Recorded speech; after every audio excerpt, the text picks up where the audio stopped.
संसारभर हामीलाई हेरेर बसिरहनुभएका मित्रहरू र यहाँ प्रत्यक्ष रानीबारीमा मनोक्रान्ति केन्द्रमा उपस्थित हुनुभएका बन्धुहरू, सदाको शनिबार चाहिँ यो शनिबार पनि यहाँहरूलाई स्वागत गर्दै हामी प्रवचनमा प्रवेश गर्दैछौँ।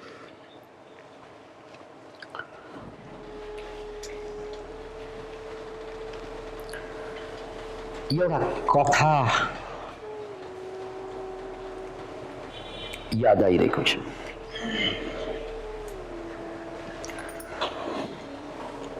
कथा सुफी सन्तहरूको सेरोफेरोमा छ, त्यसलाई सुफी कथाको रूपमा चिनिन्छ। एकजना वजीर, हाम्रो यताको भाषामा मन्त्री, र एकजना बादशाह, यताको भाषामा राजा। वजीर बडो बुद्धिमान, शूरवीर। राजालाई बुद्धिमान मान्छे भन्दा शूरवीर मान्छेको खाँचो पर्छ, किनकि राजाको काम आफ्नो राज्यको सुरक्षा गर्नु र अरूको राज्य जित्नु। वजीरले थुप्रै अन्य राज्य जित्नको लागि नेतृत्व गरेको कारण बादशाहले एक दिन भरी सभामा, ठुलो सभामा उनलाई भने, म खुसी छु तिमीसँग, तिमीले धेरै राज्य दिलायौ मलाई, त्यसकारण माग, जे माग्न चाहन्छौ माग, दिल खोलेर माग, मुख पनि खोलेर माग।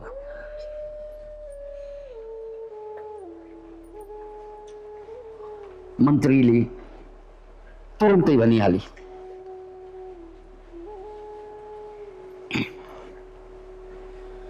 जहाँ पनाह बादशाह सलामत। हजुरको राज्य सानो थियो,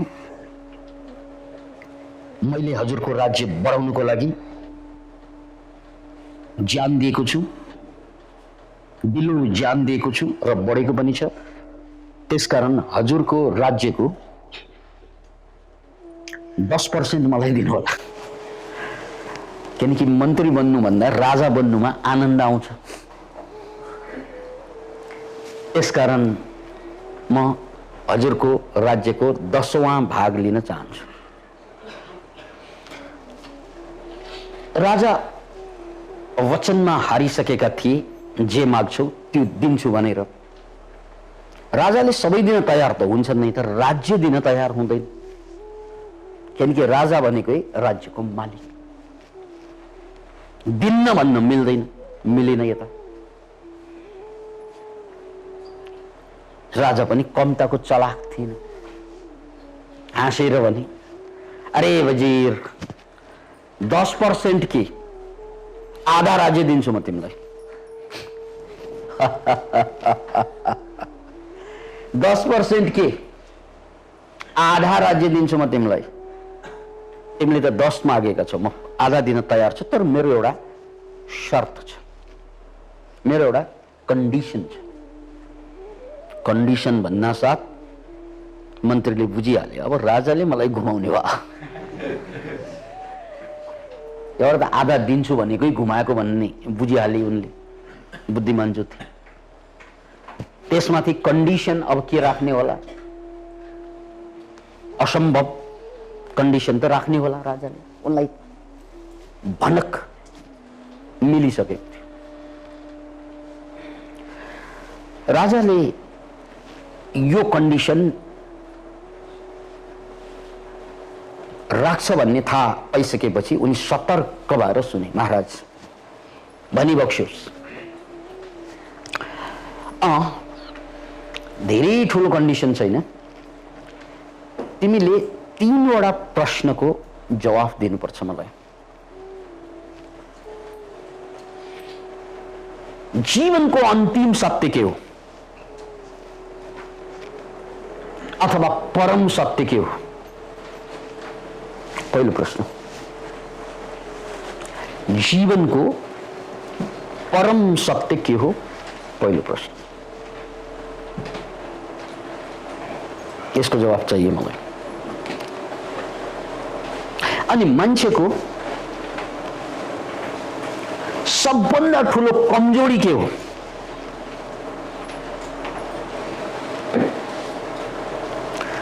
याद राख्नुहोस् यसलाई, मान्छेको सबभन्दा ठुलो कमजोरी के हो? सोच्दै बस्नु होला, किनकि यो सुफी कथा हो, यसमा सन्देश छ। अक्सर मान्छे जीवनको सत्य नै जान्दैन, ऊ भ्रममा बाँचिरहेको हुन्छ र अक्सर मान्छे आफ्नो सबभन्दा ठुलो कमजोरी के हो? बेपत्ता, थाहा नै हुँदैन। अनि तेस्रो कुरा, जीवनको सबभन्दा ठुलो धोका के हो? किनकि सबैले धोका खाइरहेको छ। कोही कोही हाँसेर धोका खान्छन्, कोही कोही हाँसेर धोका खान्छन्, कोही कोही रोएर धोका खान्छन्, तर धोका त सबैले खाइरहेको हुन्छ। 3 प्रश्न। यो प्रश्न कथामा राजाले मन्त्रीलाई सोधेको प्रश्न, तर यो प्रश्न जिन्दगीले हामीलाई सोधेको प्रश्न हो फेरि, किनकि यहाँ इनाम बडा भारी छ, आधा राज्य। मान्छे 4 आना जग्गाको लागि मरिमेट्छन्, आधा नेपाल पाइयो भने के गर्नुहुन्छ तपाईँ?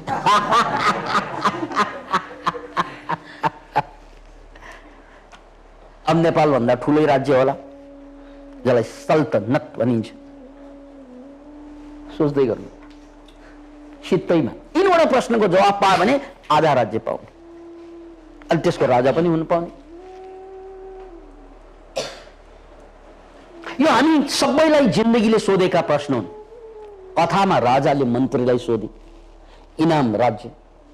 हामीलाई जिन्दगीले सोधेका प्रश्न हुन् यति नै। यसको जवाफ दिन सक्यौं भने आधा राज्य मेरो, यानी संसार मेरो। जवाफ दिन सकेन भने सिद्धियो। ओके,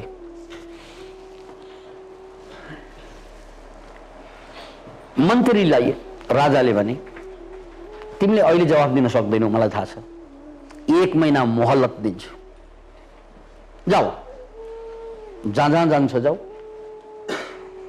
जसलाई सोध्नु छ सोध, हेल्पलाइन, लाइफलाइन, जे प्रयोग गर्नु छ गर। यहाँ कौन बनेगा करोड़पति होइन, कौन बनेगा राष्ट्रपति, राष्ट्रको मालिक बन्ने। कौन बनेगा राज्यपति, राज्य आफ्नो हुने। हेल्पलाइन युज गर्न मिल्छ, जाऊ। त्यसपछि खुसी भयो, 1 महिनामा म त यसको जवाफ म खोजिहाल्छु, जसरी पनि खोजिहाल्छु। यता गए उता गए, एक विद्वानसँग भेटे, राष्ट्रका, राज्यका, एक प्रवचनकारसँग भेटी, एक फकीरसँग भेटी, उस्ताद गुरुसँग भेटी, तर तिनै प्रश्नको जवाफ कसैले पनि पस्कन सकिरहेको थिएन। 29औं दिन पुगिसक्यो खोज्दा खोज्दा, अनि राजाले भनिदिएछ आधा राज्य पाउँछौ तिमी। इन केस, कुन केस? इन केस जवाफ आएन भने तेरो सर कलम गरिनेछ, काटिनेछ। राइट? इन केस जवाफ आएन भने सर के अरे सर के अरे गर्नु न यार, हात भएकाहरूले नगर्ने। इन केस भएन भने गर्दन काटिनेछ। अब 29औं दिन पुग्यो। देशका फकीर, विद्वान, गुरु, प्रवचनकार सबैलाई भेटे। तीनै प्रश्नको जवाफ त्यो लाइफलाइनबाट पनि सकेन उसले। त्यसपछि अब एउटै बाटो छ, के गर्ने? भाग्ने। ज्यान त जो जोगाउनु पर्यो।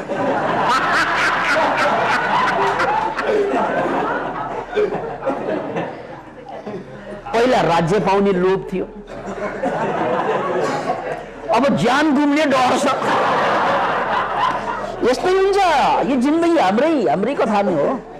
सुरुमा लोभ हुन्छ भने जस्तो केही हुँदैन अनि डर लाग्न थाल्छ। हेर्नुहोस् है, सबै मान्छेको हालत यही हो। सुरुमा लोभ हुन्छ, बडा भयंकर भयंकर लोभ हुन्छ। यो प्राप्त गर्ने, त्यो प्राप्त गर्ने, त्यो गर्ने, त्यो गर्ने, त्यो गर्ने।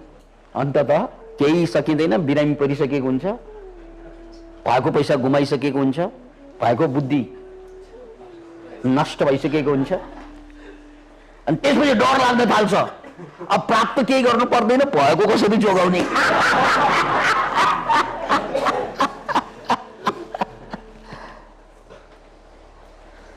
कसरी जोगाउने भएका कुरालाई, यो ठुलो चुनौती। भागे वजीर, भागे।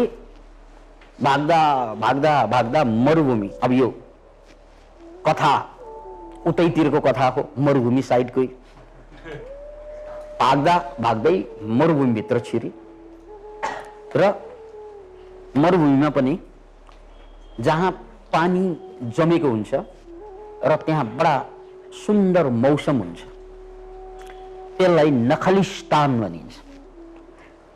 मरुभूमिलाई रेगिस्तान भनिन्छ।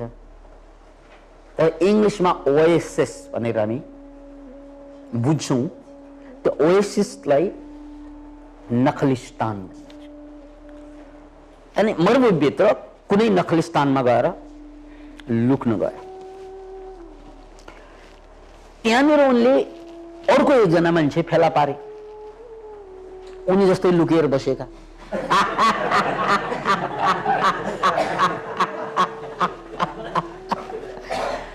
मान्छे जस्तो छ भेट्ने उस्तै हो। याद राख्नुहोस् है, मान्छे जस्तो हुन्छ उसले भेट्ने फेरि अर्को उस्तै हुन्छ।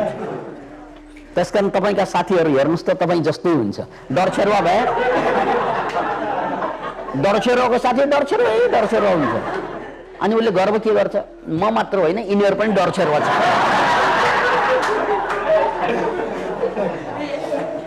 लोभी, जडिया, फटा, बेवकूफ साथी भयो। त्यो साथीलाई, एकजना साथीलाई के लाग्छ भन्नाले, कहाँ म मात्रै खत्तम भएको हो र मेरो साथी कम छ। कसैको श्रीमतीले पीडा दिने खालका श्रीमानहरू हुन्छन्, श्रीमती पीडित सङ्घ खोलेर बसेका। उनीहरूको साथी फेरि उस्तै। चित्त केमा बुझाउँछ भन्नाले, मलाई मात्र श्रीमतीले पेलेको होइन, यिनीहरूलाई पनि पेल्छ। त्यस्तै श्रीमान पीडितहरू पनि हुन्छन्, श्रीमती पीडित जस्तै। श्रीमानले पीडा दिएका श्रीमतीहरूको ग्याङ हुन्छ। फेरि जहाँ गए पनि कुरा त्यही चल्छ। नरो न नरो कान्छी, तिम्रो लोग्नेले जति गर्छ तिमीलाई भन्दा बेसी मलाई पिट्छ। कम्तीमा तिमी यो मामलामा भाग्यमानी छौ।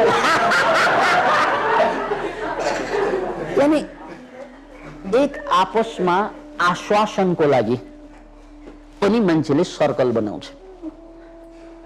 चुरोट खाने मान्छेहरूको सर्कल चुरोट नखानेहरू हुन्छ कि खाने हुन्छ? चोरहरूको सर्कल, डाकुहरूको सर्कल, फटाहरूको सर्कल, बेवकूफहरूको सर्कल, असफलहरूको सर्कल, सबैको आफ्नो सर्कल हुन्छ हुँदैन? अनि यो सर्कलमा अरू कोही पनि अट्दैन त्यहाँ। आफू जस्तै मान्छे मात्रै अट्छ। कोही आयो भने त्यसलाई चाहिँ कि आफू बाहिरिन्छ कि उसलाई सिधाइदिन्छ, कि उसलाई बाहिर पठाइदिन्छ, कि चाहिँ आफूहरू त्यहाँबाट हट्छ। प्रसङ्गवश यो कथाको उपकथा सुन्नुहोस्। यो कथालाई यही साक्षी राखेर फिल्ममा एपिसोडहरू देखाउँछ नि, एउटा सिन देखाउँदै स्वाट काटेर अर्को सिन देखाउँछ। म पनि अर्को कथामा सिन चेन्ज हुन्छ, अर्को कथा सुरु हुन्छ। यहाँ अहिलेको कथा बाँकी छ। मुसाहरूको एउटा भिडमा एउटा सानो मुसा ठुलो भएपछि देख्छ उसले सबै मुसाका पुच्छर हुन्छन्, स्वाभाविक कुरा। अनि त्यो मुसाले विकासानन्दको प्रवचन सुन्न थाल्छ।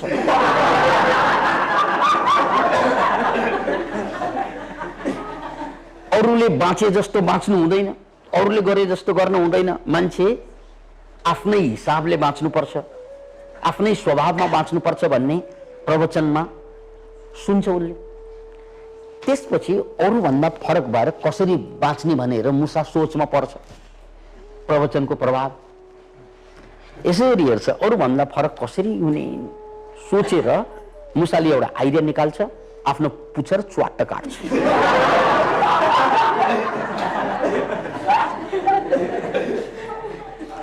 पुच्छर काटेपछि अरूभन्दा त फरक भयो, सबै मुसाका पुच्छर उनको पुच्छर नै। अनि अब त अरूभन्दा फरक भए भनेर मुसाको भिडमा छिरेको सबै मुसा अचम्म भएर क्या हो यस्तो, क्या हो यस्तो, क्या हो यस्तो, को आयो हामीहरू कहाँ, को आयो हामीहरू कहाँ, को आयो, हामीभन्दा फरक आयो नि, ल है शत्रु छिर्यो हामीहरू कहाँ, ल है फरक, फरक त शत्रु हो, छिर्यो। सबैले अट्याक गरे, त्यो मुसालाई मारिदियो।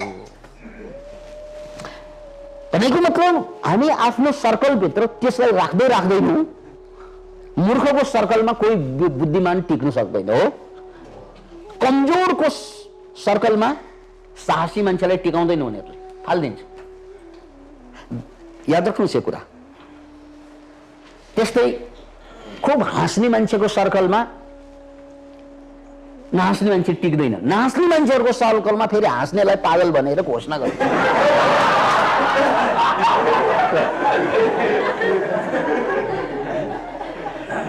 अनि याद राख्नुहोस्, यदि जिन्दगीलाई बदल्नु छ भने सर्कललाई बदल्नु पर्छ। किनकि त्यो सर्कल जस्तो छ जो जिन्दगीभर त्यस्तो हुन्छ, नमरेसम्म त्यस्तै हुन्छ। किनकि मलाई सर्कलले अर्को गर्नै दिँदैन, अर्को हुनै दिँदैन। त्यसकारण मान्छेको समस्या सर्कल हुन्छ भन्ने प्रसङ्ग मुसाको कथाले निर्वाह गरेको छ। अब अगाडिको कथालाई फेरि टुङ्गोतिर लजाउँ।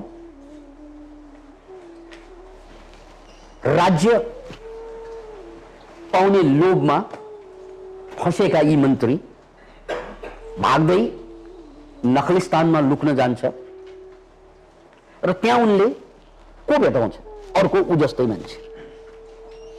तिनको हो भने म पनि तिमी जस्तै मन्त्री थिएँ भन्छ। अनि तिम्रो जस्तै लोभको परिणाम यहाँ भागेर लुकिरहेको छु म पनि भन्छ। तर चिन्ता गर्नु पर्दैन, चिन्ता गर्नु पर्दैन, म तिमीलाई बचाउँछु। ती तीनवटा प्रश्न जुन राजाले सोधेको नि, मलाई पनि त्यही सोधे थियो नि। मैले पनि नसकेर यहाँ लुक्न आएको हो। तर पछि मलाई थाहा भयो एन्सर। थाहा भएपछि राजा कहाँ किन नफर्के? किनकि म्याद सकिसक्यो। याद राख्नुहोस् यो कुरा, इट्स भेरी इम्पोर्टेन्ट। म्याद सकिसक्यो। त्यसकारण तपाईँले जे जति गर्ने हो बेलैमा गर्ने हो। भोलि भन्ने कुरा म्याद सकिन्छ। जस्तै जवानीमा गर्न सक्ने कुरा अधवैश्यमा गर्न सक्दैन। अधवैश्यमा गर्न सकिने कुरा बुढेसकालमा गर्न सकिँदैन र बुढेसकालमा गर्न सकिने धेरै कुराहरू छन् जो चाहिँ अगाडि जवानीमा गर्न सकिँदैन। हरेक कालले केही न केही गुण ल्याएको हुन्छ, केही न केही अपगुण ल्याएको हुन्छ। जस्तै उदाहरणको लागि जवान मान्छेहरूको सबभन्दा ठुलो खुबी के त उनीहरूसँग जोस हुन्छ, जाँगर हुन्छ, पावर हुन्छ, शक्ति हुन्छ, आकाशलाई जमिनमा चाहिँ झार्ने चाहिँ योजना हुन्छ। तर कमजोरी के त भन्नाले गोजीमा सुखो हुँदैन।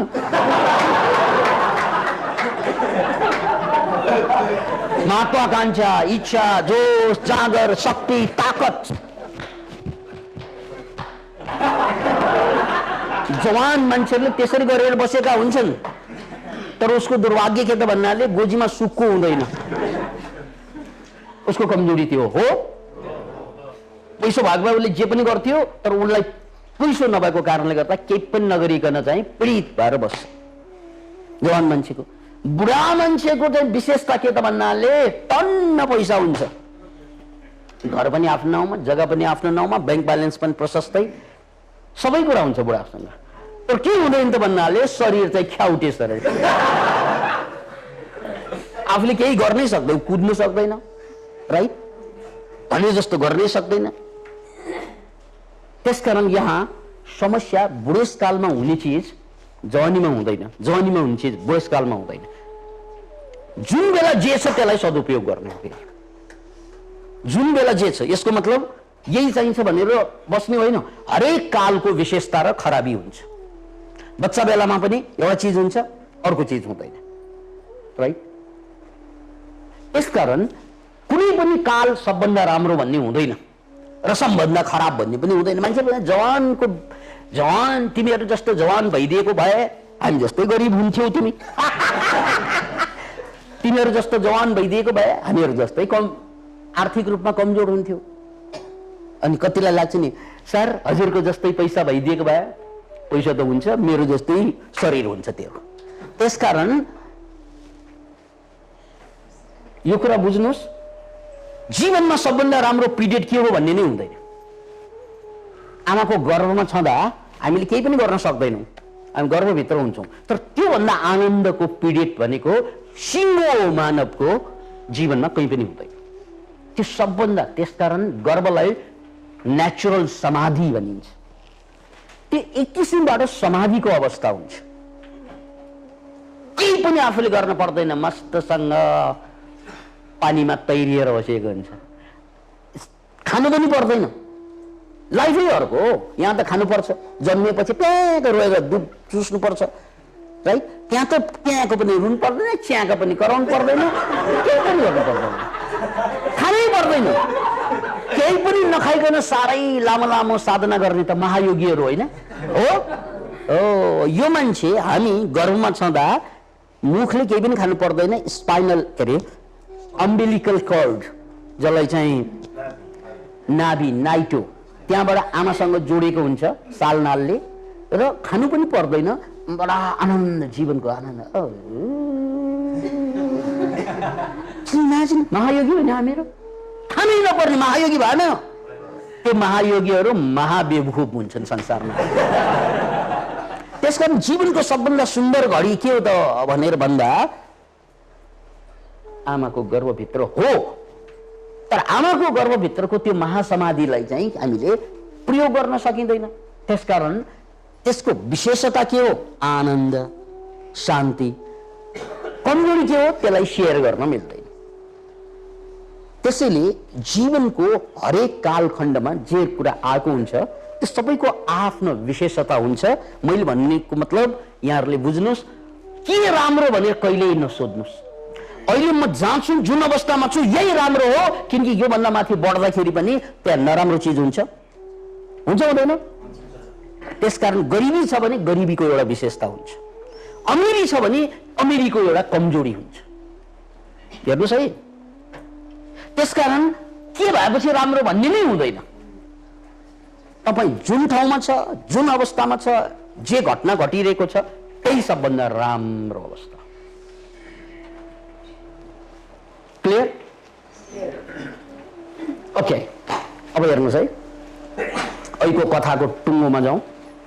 अनि त्यो मान्छे जो लुकेर बसेका छन्, उनले फटाफट भनिदिए एन्सर। हेर्नु है भाइ, मेरो त म्याथ बित्यो, तेरो एक दिन बाँकी छ, फर्क। जीवनको सबभन्दा ठुलो सत्य के हो भन्नुहोस् त? जीवनको अन्तिम सच्चाइ के हो त भन्नाले डेथ। त्यो सबैले भुसेको बिर्सेको हुन्छ, कसैलाई पनि याद हुँदैन। त्यो मर्नुपर्छ थाहा छ, बुद्धिलाई मात्रै थाहा छ, बोध भइरहेको हुँदैन। मर्नुपर्छ भन्ने थाहा भएपछि त तपाईँको मेरो पसल चलेन भनेर दुखी हुनुपर्छ, मेरो लोग्ने ठिक छैन भनेर दुखी हुनुपर्छ, मेरो छोराछोरीले कचकच गर्छ भनेर दुखी हुनुपर्छ। अनि यार मर्नै पर्छ भन्नुको मतलब यो नाटक हो, जीवन एकछिनमा प्वाङ्ग घन्टी हान्छ, राइट? अनि त्यसपछि यो नाटकको मञ्चबाट म बाहिर आएपछि मेरो समस्या छ त्यहाँ? के पनि समस्या हो। त्यसकारण यो जति समस्या देखेको हो, छोराले, छोरीले, दाइले, भाइले, कसैले दिइरहेको समस्या पनि यो नाटक मात्रै हो, मरेपछि त सक्यो। त्यसकारण यसबाट म पीडित हुनु हुँदैन। हेर्नु है, मर्नुपर्छ भन्ने मात्रै यहाँ खोपडीमा आइरहेको भए पनि, जानिरहेको भए पनि तपाईँलाई जीवनले दुःखै दिन सक्दैन। हे तेरे मर्नै पर्ने जीवनमा के पीडित भएन? छोराले दुःख दियो, ऊ छोराको कुरा हो। त दुःख दिँदै गर बाबु, म नाच्दै गर्छ। मैले प्राणायाम सिकेको छु, त रिसाउँदै गर बाबु। म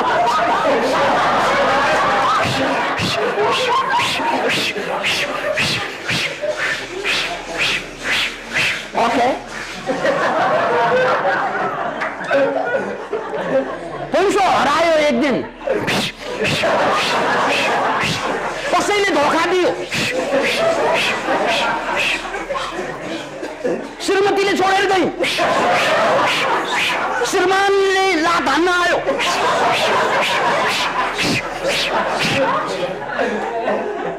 कुरा त ठट्टा जस्तो लाग्ला तपाईँलाई। यो गर्दै जानुहोस्, ताकत आउँछ, आनन्द आउँछ, शान्ति आउँछ, सक्यो कुरा।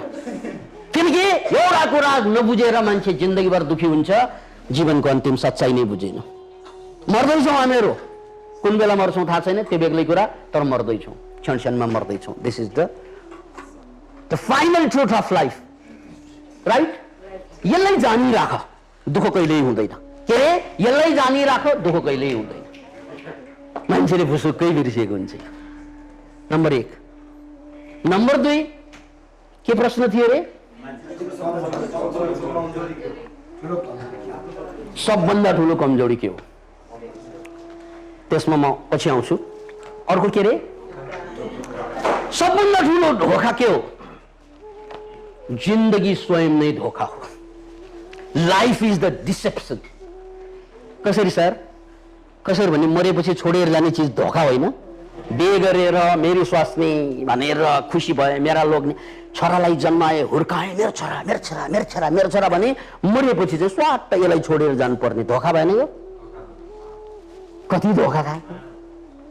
मोह बसाइसक्यो, माया बसाइसक्यो, पिरती लगाइसक्यो, अब मर्ने बेलामा यो सबैलाई चाहिँ छोडेर जानुपर्ने, धोखा भएन? यत्रो घर बनाइसक्यो, जिन्दगीलाई बिरामी पारेर, मरेपछि यसलाई छोडेर जाने, धोखा भएन? Life in itself is a deception. Uma मैं कहूं अनुभव अपना, ब्रह्म सत्य, जगत सब सपना। कसले भनेको हो? महादेवले पार्वतीलाई सुनाउँदै, उमा मैं कहूं अनुभव अपना, मेरो अनुभव सुन, ब्रह्म सत्य, ब्रह्म मात्रै सत्य हो, अरू जम्मै सपना हो। बस यसलाई सपना हो भनेर बुझ्यो भने यो धोखा हुँदैन, बुझेन भने धोखा हुन्छ। किनकि अन्त हरेकले मलाई दाइले धोखा दिन्छ, भाइले धोखा दिन्छ, लोग्नेले धोखा दिन्छ, स्वास्नीले धोखा दिन्छ। अरे यार केही पनि धोखा होइन, जिन्दगी आफै धोखा हो। त्यो थाहा नपाएकोले यो सानो सानो कुराले छोएको। जिन्दगी नै धोखा भयो, जिन्दगी नै धोखा, गर गर धोखा दे तैँले, केही फरक पर्दैन। Life in itself is the deception. के डिसेप्सन त भन्नाले मरेपछि सबै कुरा छुट्ने भएकोले यो डिसेप्सन हो, होइन? यहाँ लाल पूजाको लागि टाउको फोडेको छौँ, बाउलाई काटेको छौँ, आमालाई छुरा हानेको छौँ, भाइ दाइलाई चाहिँ मारिदिएको छौँ, लाल पूजा आएको छ, घर ठड्याएको छौँ, मरेपछि त्यसलाई छोड्नु पर्ने, धोखा भएन जिन्दगी? पागल जस्तो मरी मरी कमाएको छौँ, मर्छ, छोड्नु पर्छ, धोखा भएन? यो मान्छेले बुझ्दैन। त्यसकारण लाइफ इज सबभन्दा ठुलो धोखा हो, जिन्दगी नै। त्यसलाई जान्यो भने दुःख हुन्छ, जिन्दगी नै धोखा हो भने बुझ्यो भने दुःख हुन्छ, हुन्छ हुँदैन? फेरि धोखै धोखा त हो नि, किनकि एक दिन छोड्नु पर्छ यो मृत्यु। अनि धोखा किन नबुझेको मैले? किनकि मैले मृत्युलाई बिर्सिएपछि यो धोका हो भनेर बुझ्दिन। जिन्दगीलाई धोका भनेर किन नबुझेको मैले? मृत्यु बिर्सिएर हो। जिन्दगी धोका भनेर किन नबुझेको हामीले? मृत्यु बिर्सिएर। मृत्यु सम्झिना साथ यो धोका ठ्याक्कै थाहा हुन्छ हुँदैन? तेस्रो भाइ तेस्रो प्रश्नको जवाब देऊ न, म छिटो जानु पर्यो। तेस्रो प्रश्नको जवाब दिनलाई मेरो पनि शर्त छ भन्छ। के शर्त तेरो? उसले एउटा कुकुर पालेको रहेछ। त्यो कुकुरले खाएको चाहिँ खाना दुध भात त्यहाँ थियो। मन्त्रीज्यू यो कुकुरले खाएको जुठो उसले पनि खाएको छ, तिमीले पनि साथसाथै खाऊ, त्यही दुध पिउ भन्छ।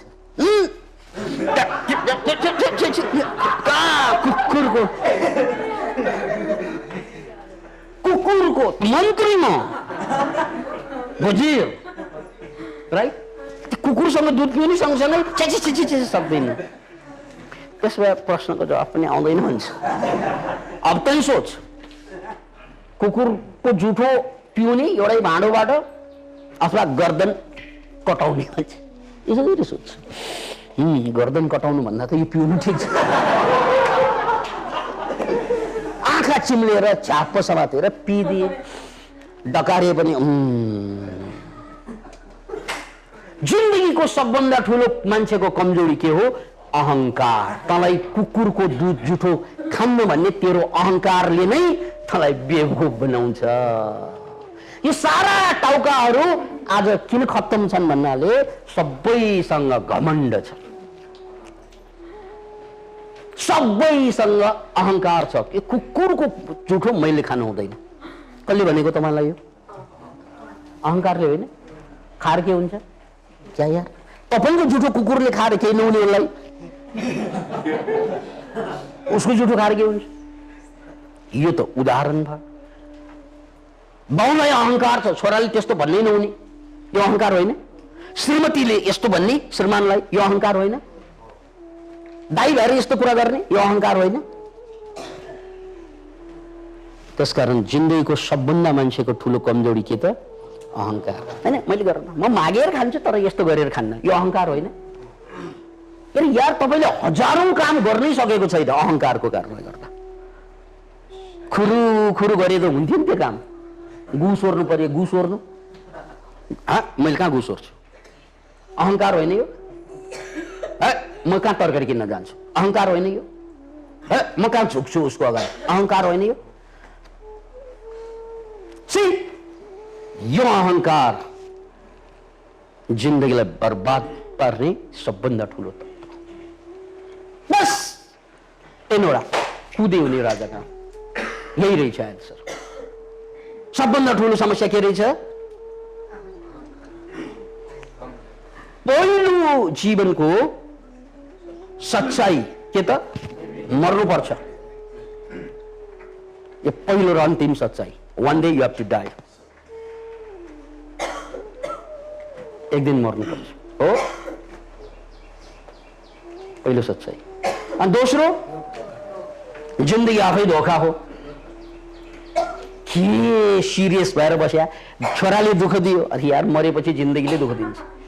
छोरीले दुःख दियो, भाइले दियो, दाइले दियो, यो जम्मै कुरा किन नबुझेको? मर्नुपर्छ भनेर नबुझेको। र अन्तिम कुरा अहंकार। छोराले दुःख दिनै हुँदैन मलाई, म बाउ नि।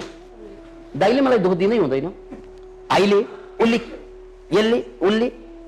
यो जम्मै मेरो अहंकारमा ठ्याङ ठ्याङ चोट लाग्छ नि।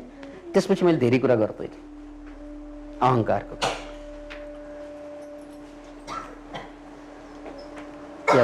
अब जाँदा जाँदै एउटा कथा हालेर टुङ्गो लगाउनु पर्छ यसमा। विश्वामित्र दरबार छोडेर राजा बनेका। दरबार छोडेर राजा बनेका, दरबार छोडेर जोगी बनेका। विश्वामित्र दरबार त्यागेर तपस्या गरेका। तर वशिष्ठ मुनिले उनलाई कहिल्यै पनि ब्रह्मर्षि भनेन, राजर्षि भने। ब्रह्मर्षि भनेको राजर्षि भन्दा धेरै माथि हुन्छ।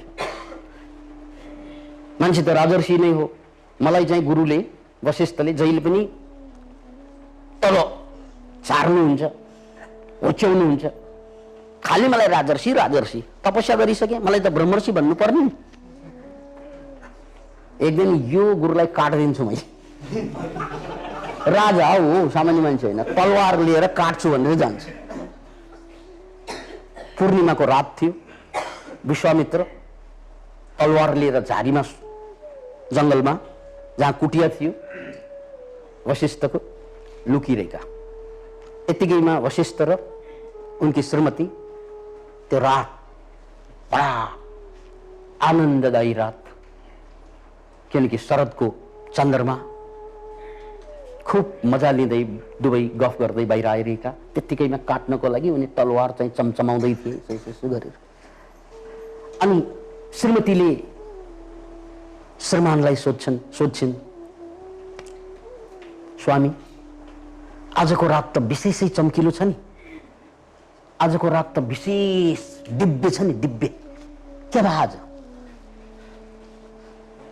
वशिष्ठले भन्छन् वशिष्ठ प्रिय, आजको रात विशेष रात किन त भने यही जंगलको सेरोफेरोमा विश्वामित्र मुनि तपस्या गरेर बसेका छन्। उनको प्रभाव हो, उनी बडा महान मान्छे, उनको दिव्य प्रभावको कारणले गर्दा यो जाजुल्यमान भएको भन्छ। यो कुरा कसले सुन्छ? विश्वामित्र। त्यो सुन्नासाथ तलवार खस्छ, गएर गुरुदेव भनेर टाउको झुकाएर खुट्टा समाउन जान्छ। काट्छु भनेर आएको मान्छे अहिले खुट्टा समातेर क्वा क्वार हुन्छ। गलत फहमी हो गया, गल्ती भयो। अनि त्यतिकैमा टाउको झुकाएपछि उठाएर के भन्छ? उठो ब्रह्मर्षि उठो। हुन्छ